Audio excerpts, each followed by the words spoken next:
Hay encuentros que no se explican con lógica, solo con símbolos. Cuando un empático se une a un narcisista, algo más profundo que el amor o la atracción está en juego. Es como si dos fuerzas arquetípicas se reconocieran en la penumbra, el deseo de salvar y la necesidad de dominar. Al principio parece una historia de rescate, pero en realidad es un rito de iniciación que la psique, en silencio, ha preparado para ti. Carl Jung lo habría llamado un acto de individuación disfrazado de romance.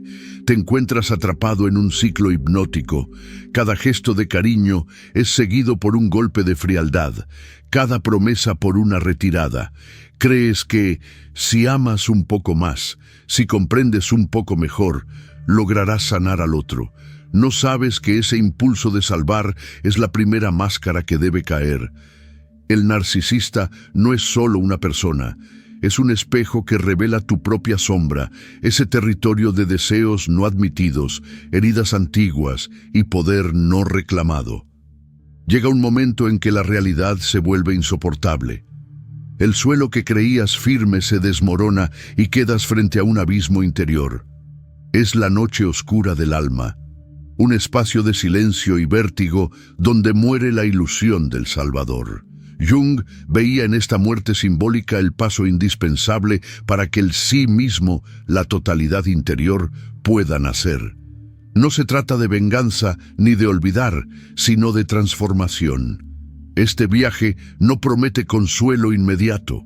Habrá soledad, habrá dudas, habrá un cuerpo que tiembla al recordar. Pero dentro de ese dolor se esconde el oro de la conciencia.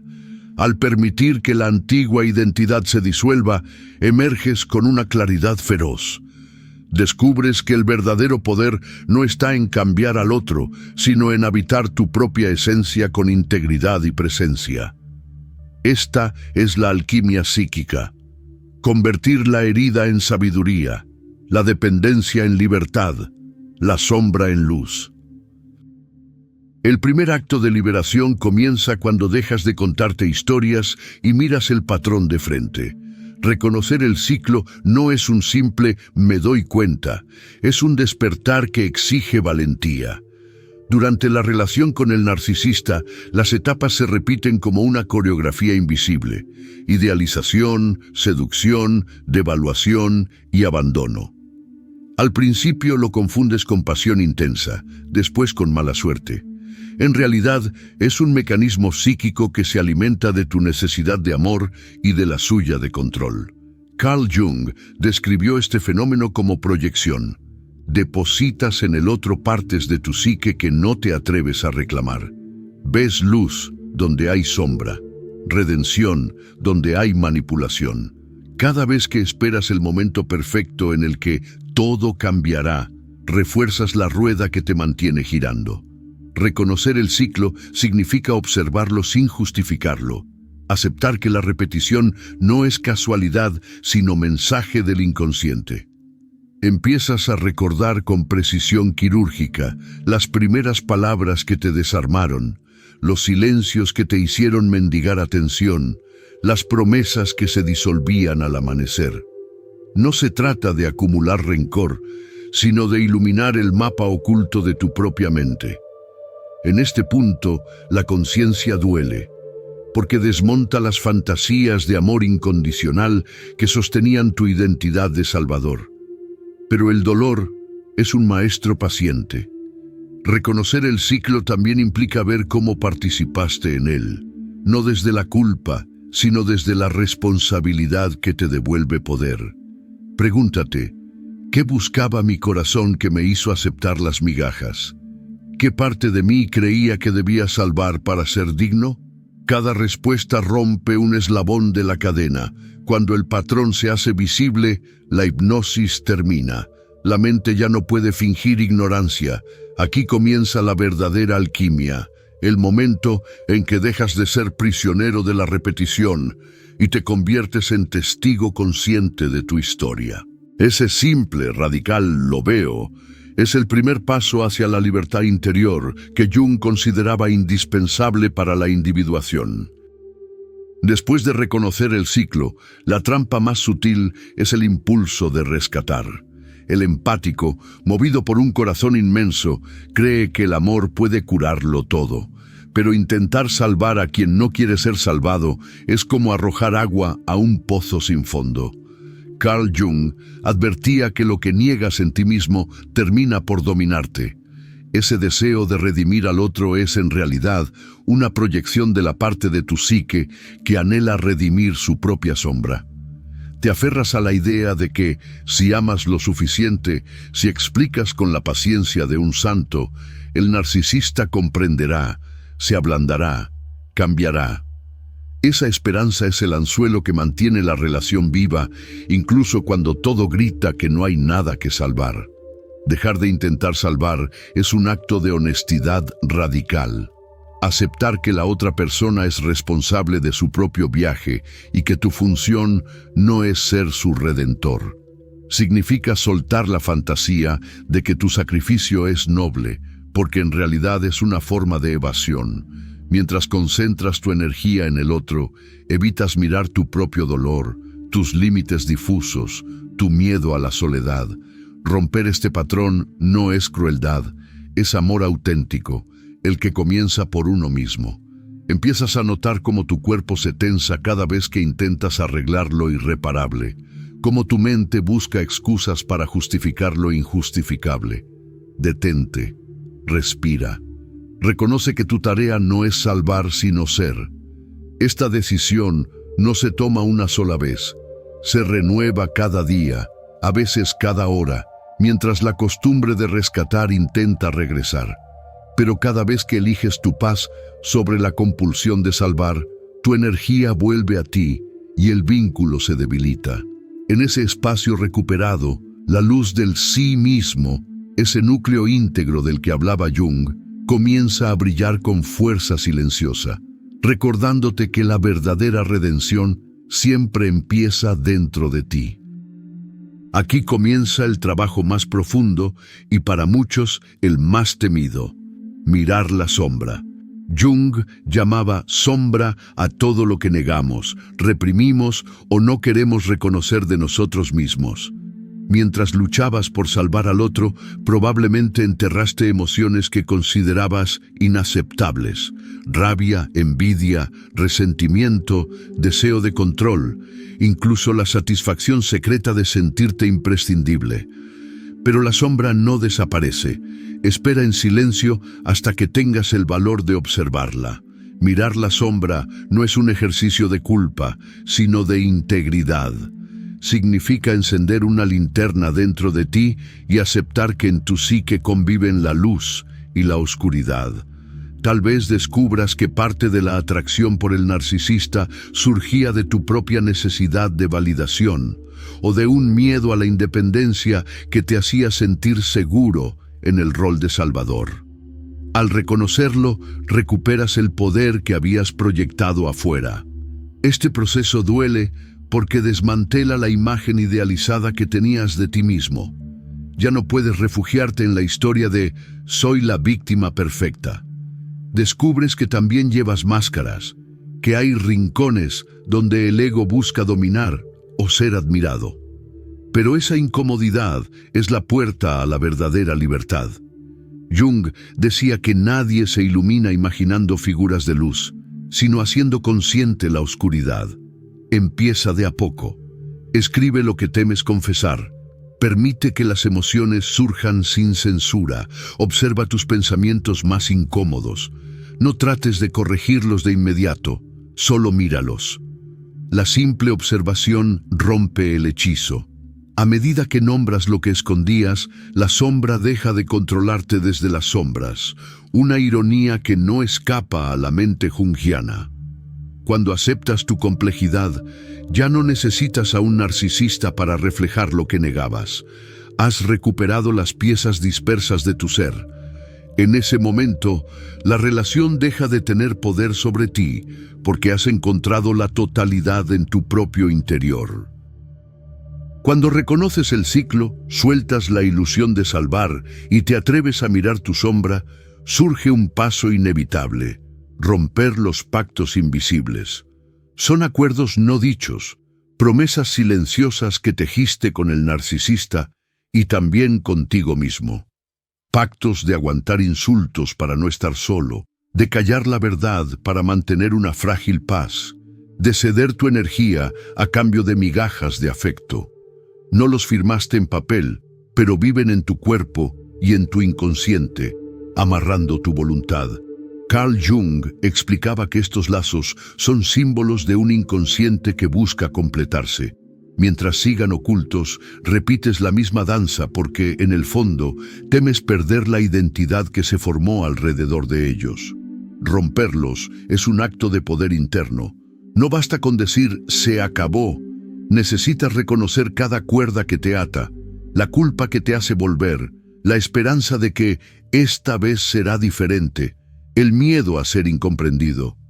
Empieza nombrándolos. Renuncio a la idea de que debo ser necesario para que me amen. Rompo el pacto de guardar silencio ante el maltrato. Libero la promesa de cambiar al otro para sentirme valioso. Escríbelos, léelos en voz alta, quémalos si quieres un gesto simbólico. No es magia, es psicología. El acto consciente reordena el inconsciente. Sentirás resistencia. Parte de ti querrá aferrarse porque esos pactos han sido tu zona de seguridad. Acepta la incomodidad. Cada vez que eliges tu verdad sobre la costumbre, la cuerda se debilita. Poco a poco notarás que ya no reaccionas igual, que puedes mirar al pasado sin que te arrastre. Romper los pactos invisibles es reclamar tu autonomía espiritual. Es declarar que tu valor no depende de ser salvador ni víctima. En el silencio que sigue, emerge una fuerza tranquila, la certeza de que tu vida ya no pertenece a una historia impuesta, sino a la conciencia que estás despertando. Tras romper los pactos invisibles, llega un territorio que muchos temen, la noche oscura del alma. No es solo tristeza, ni una etapa de duelo común, es un descenso al centro mismo de tu psique, un espacio en el que las certezas se desmoronan y el antiguo yo comienza a disolverse. Carl Jung describía este momento como una confrontación con el inconsciente, un pasaje necesario para que el sí mismo, la totalidad interior, pueda revelarse. Aquí no hay atajos ni distracciones que funcionen. El silencio se vuelve ensordecedor y el tiempo parece suspendido. En esta fase quizás sientas que has perdido el rumbo. Las emociones cambian de forma. Un día la nostalgia, otro la rabia, después un vacío que parece infinito. Es la purificación simbólica de la que hablaban los místicos y que Jung interpretó como parte del proceso de individuación. Todo lo que creías ser, el salvador, la víctima, el amante que esperaba redimir, se derrite como metal en un horno alquímico. Duele porque es una muerte en vida. Resistirse solo prolonga el sufrimiento. Abraza este estado como lo harías con una larga noche de invierno. Permítete sentir sin buscar explicación inmediata. Camina, escribe, guarda silencio. Escucha las imágenes y sueños que surgen. Son mensajes de tu inconsciente, fragmentos de sabiduría que emergen cuando la mente consciente se rinde. No estás perdido, estás siendo reconfigurado. Cada lágrima abre espacio para una identidad más auténtica. Jung enseñaba que la verdadera transformación no es acumulación de luz, sino integración de la oscuridad. Al aceptar la noche, dejas de temerla. La oscuridad revela su propio brillo, un destello que no depende de nadie más. Cuando finalmente la aurora se insinúe, notarás que algo ha cambiado. El silencio ya no asusta, la soledad se siente sagrada y el pasado pierde su poder hipnótico.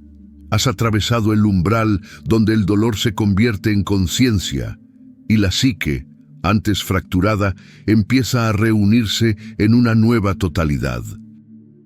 Después de atravesar la noche oscura del alma, llega el momento crucial, permitir la muerte del Salvador. Esa identidad heroica que alguna vez te hizo sentir imprescindible fue, en realidad, una coraza construida para ocultar miedos más profundos. Carl Jung advertía que toda persona alberga máscaras, lo que él llamaba persona, y que tarde o temprano debemos dejarlas caer para que el sí mismo, la esencia auténtica, pueda emerger. Dejar morir al Salvador no es abandono de la compasión, sino liberación del ego que se alimenta de ser necesario. Durante años creíste que tu valor dependía de rescatar a otros. La pareja herida, el amigo en crisis, incluso desconocidos que proyectaban en ti su caos. Esa misión secreta te daba propósito, pero también te robaba energía. Cada sacrificio reforzaba la idea de que solo merecías amor si te desvivías por alguien más. Cuando permites que ese personaje muera, sientes un vacío inquietante, como si perdiera sentido. En realidad, es espacio puro, listo para ser habitado por quien eres de verdad. La muerte del Salvador se manifiesta en gestos pequeños: decir no sin explicar, no responder de inmediato a un mensaje cargado de drama, dejar de justificar comportamientos abusivos. Al principio puede doler, el ego grita porque teme desaparecer. Observa ese miedo sin huir. Reconoce que la compasión auténtica no nace del sacrificio, sino de la integridad. Este desprendimiento es un renacimiento simbólico. Cada vez que eliges tu paz por encima del impulso de salvar, el viejo personaje pierde fuerza y el inconsciente se reordena. Como enseñaba Jung, la individuación requiere atravesar una muerte psicológica. Solo cuando el falso yo se disuelve puede aparecer la totalidad interior. Permitir que el Salvador muera es, en el fondo, un acto de amor propio. No es frialdad ni egoísmo. Es la aceptación de que tu existencia no necesita justificarse a través de nadie más. Aquí empieza la verdadera libertad, donde el dar surge de abundancia y no de carencia, y donde tu luz brilla sin depender de ser el héroe de ninguna historia ajena. Con la identidad del Salvador disuelta, aparece un territorio fértil que antes parecía inalcanzable: el silencio interior. No se trata solo de ausencia de ruido externo, sino de un estado de quietud que revela la voz más profunda del ser. Carl Jung hablaba de la importancia de escuchar el inconsciente, de permitir que las imágenes y símbolos emergieran sin la interferencia del pensamiento compulsivo. El silencio es ese puente. En él, lo consciente y lo inconsciente pueden dialogar. Después de una relación con un narcisista, la mente suele quedar saturada de recuerdos, discusiones internas y preguntas sin respuesta. El silencio interior no niega esas voces. Las abraza hasta que pierden la urgencia de gritar. Sentarse en quietud, caminar sin auriculares, observar la respiración, escribir sin juzgar, son actos simples que, repetidos con intención, despejan el espacio psíquico que antes ocupaban el drama y la ansiedad. Al principio, el silencio puede parecer incómodo o incluso amenazante. Los pensamientos reprimidos aparecen, las emociones olvidadas llaman la atención. Permite que surjan, no intentes corregirlos ni expulsarlos. La práctica es sostener la experiencia sin buscar explicaciones. En esa quietud, los símbolos del inconsciente se revelan. Sueños más nítidos, intuiciones inesperadas, una sensación de guía interna que no proviene de la mente lógica. Este cultivo no es pasividad. Al contrario, requiere disciplina y una especie de valentía suave. Elegir cada día un momento para apagar pantallas, alejarse de voces externas y habitar el presente. A medida que el silencio se vuelve familiar, tu sistema nervioso recupera equilibrio y la psique encuentra una nueva coherencia. Jung veía en este diálogo interior el inicio de la verdadera individuación. En el silencio interior descubres que ya no necesitas validación ni ruido para sentirte vivo. La paz que surge no es ausencia de vida, sino presencia pura. Aquí tu energía deja de dispersarse en rescates imposibles y comienza a fluir hacia tu crecimiento real, marcando un antes y un después en tu camino de transformación. Tras abrir espacio al silencio interior, es momento de regresar a la materia que te sostiene, tu cuerpo. Durante la relación con el narcisista, quizá ignoraste señales físicas de agotamiento, insomnio, tensión en la mandíbula, dolores inexplicables, cambios en la respiración. El cuerpo habló, pero el deseo de salvar ahogó su voz. Honrarlo ahora es un acto de reconciliación y de presencia. Carl Jung recordaba que la psique y el cuerpo forman una unidad inseparable. Lo que niegas en uno se expresa en el otro. Empieza por escuchar con atención. Observa dónde se acumula la tensión cuando recuerdas ciertos momentos. Tal vez sea el estómago cuando sientes miedo, el pecho cuando revives una humillación, la garganta cuando piensas en todo lo que callaste. Esa información es sagrada. No intentes suprimirla. Respira allí. Permite que el cuerpo te cuente su historia sin palabras. Honrar el cuerpo también significa poner límites claros, algo que quizá antes parecía imposible. Cada no que pronuncias es una afirmación de existencia. No es rechazo ni egoísmo. Es respeto por tu energía vital. Practica decirlo en pequeñas situaciones. Rechazar una invitación cuando necesitas descansar, pedir espacio cuando la conversación se torna invasiva, pausar una llamada para respirar. Cada límite sana la herida de haber sido ignorado. Cuida tu templo físico con acciones concretas. Alimentación consciente, movimiento que disfrutes, sueño reparador, contacto con la naturaleza. Estos gestos, aunque simples, son mensajes poderosos al inconsciente. Mi vida me pertenece. La psique responde reorganizándose y la sensación de autonomía se fortalece. Al honrar tu cuerpo y tus límites, recuperas territorio interno. El trauma deja de dictar tu relación con el mundo. Descubres que la verdadera fortaleza no surge de soportar el dolor, sino de proteger la vitalidad que te permite crear, amar y estar presente. Esta integración, diría Jung, es la base para que el sí mismo se exprese plenamente. Un cuerpo que escucha y una psique que lo habita en armonía.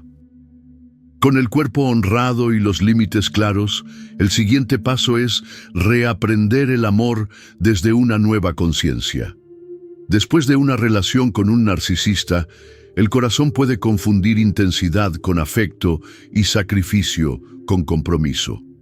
Carl Jung sostenía que el verdadero encuentro con el otro solo es posible cuando cada individuo ha encontrado primero su propio centro.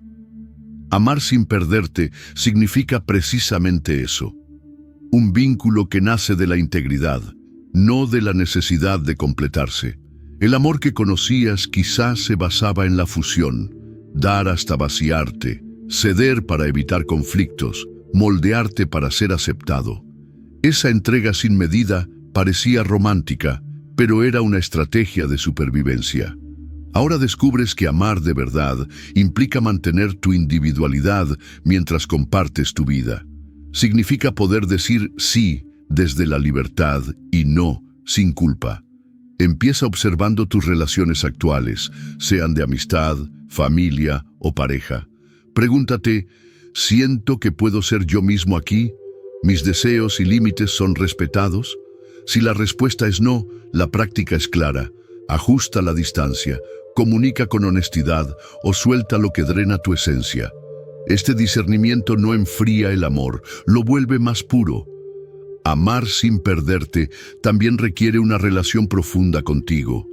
Date el tiempo de cultivar pasiones personales, de disfrutar tu compañía, de explorar intereses sin buscar aprobación.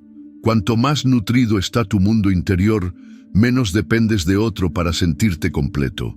Desde ahí, el amor deja de ser un refugio para la carencia y se convierte en un espacio de expansión mutua. Cuando eliges amar desde la plenitud, el vínculo se vuelve un intercambio de energías libres, no una lucha de poder. Jung lo llamaría una unión de dos totalidades, donde la individualidad se respeta y el crecimiento se comparte. Así, el amor deja de ser un escenario de sacrificio para convertirse en un acto consciente de presencia y alegría. Después de aprender a amar sin perderte, surge una nueva responsabilidad: decidir con plena conciencia quién entra en tu vida. Carl Jung insistía en que la individuación no es aislamiento, sino elección deliberada de las relaciones que alimentan el crecimiento del alma. Elegir vínculos conscientemente significa pasar de la atracción automática, basada en carencias y patrones antiguos, a una selección guiada por tu centro interno. Empieza por reconocer que no toda conexión merece tu tiempo. Durante la relación con el narcisista, tal vez confundiste intensidad con destino. Ahora, antes de abrir la puerta, preguntas: ¿esta persona respeta mis límites? ¿Su presencia enriquece mi energía o la consume? Podemos dialogar desde la verdad. Si la respuesta es tibia o te deja inquietud, confía en esa sensación. El cuerpo, afinado tras la sanación, percibe señales que la mente a veces ignora. Elegir vínculos no es levantar muros de miedo, sino cultivar puentes sólidos. Se trata de amistades que celebran tu autenticidad, de colegas que apoyan tu visión, de parejas que saben escuchar y sostener sin dominar. Significa también soltar relaciones que, aunque antiguas, se han vuelto tóxicas o limitantes. Este acto puede doler, pero cada despedida abre espacio para encuentros que reflejen tu nueva frecuencia interior. Prueba a establecer rituales de autochequeo. Antes de comprometerte con alguien, dedica un momento de silencio para sentir tu intuición.